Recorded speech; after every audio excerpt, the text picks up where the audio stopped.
I'm supposed to make videos about video games, and I can't right now.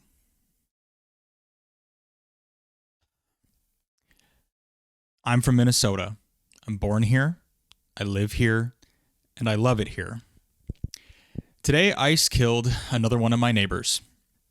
His name is Alex Preddy, and he was a 37-year-old U.S. citizen, an ICU nurse at the VA, and a legally permitted conceal and carry gun owner. I've watched too many videos today of the situation that happened. Before the shooting, Alex was directing traffic, something that citizens and city residents apparently are having to do because local law enforcement is stretched so thin that they can't respond to ICE's presence fast enough or universally enough.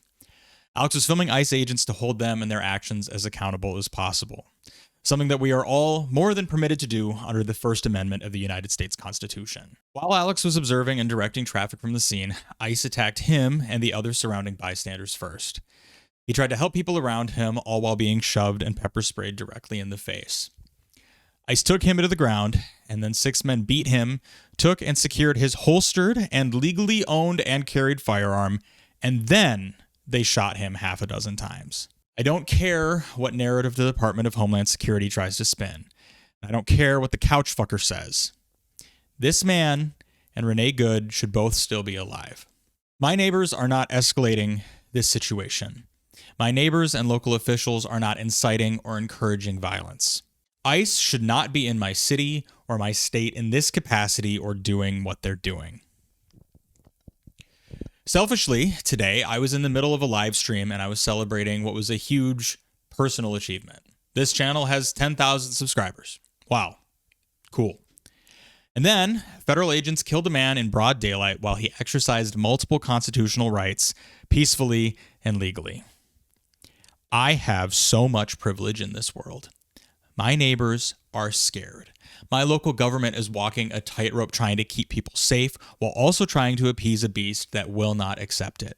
After this weekend, I have to go to my job to pay my bills and then pretend like things are normal, all the while unidentifiable, armed, masked federal agents are kicking in doors, crashing into cars, and taking people off the streets unlawfully while simultaneously lying about how dangerous the people they arrest are. The worst of the worst were in Minnesota state custody and prisons, arrested and detained by local Minnesota law enforcement and then released to ICE. They aren't even doing the hard work of catching and containing the actual criminals. Being in the United States without proper authorization is a civil offense. It's not a criminal one.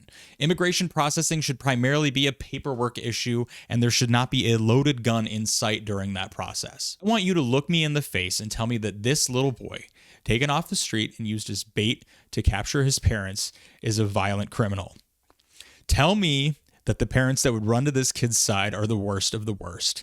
You tell me that Liam deserves to be in a tent city in Texas. The narrative out there is that the state and city governments are encouraging violence and dissent. The reality is that they are begging people who are on their last nerve to be peaceful and diligent, all while in the face of disorganization and aggression and instigation. ICE agents are bumbling around our neighborhoods. They are abandoning vehicles and live ammunition and ordnance. Minneapolis residents are turning those into authorities, and then they're cleaning up the debris left in ICE's wake. Today, an ICE flashbang set a car on fire. Minneapolis residents poured water from bottles meant to wash tear gas from their eyes onto the fire until our fire department could arrive and contain it. People here are packing meals and driving kids to school and making signs and holding phones and whistles. A snowball thrown at an armored personnel carrier is far from lethal or dangerous. A traffic cone placed over a tear gas grenade is a far cry from that same munition being launched into a crowd. Fuck ICE. Fuck Donald Trump.